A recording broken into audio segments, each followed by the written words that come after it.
मु सत्यनिष्ठ भाव शपथ नेउछि कि मु देशर एकता अखंडता एवं सुरक्षा निमंते निजकु उत्सर्ग करिबी एवं एही वार्ता को मु मोर साथी देशवासी मध्य प्रचार करने को चेष्टा करी मु राष्ट्रीय एकतार मनोभाव यही शपथ नेउछि जहाँ मोर देश सरदार वल्लभ भाई पटेल दूरदर्शिता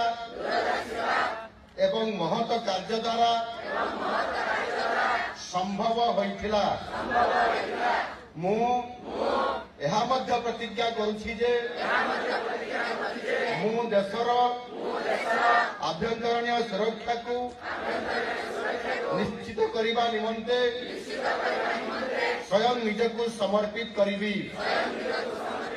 भारत माता की जय।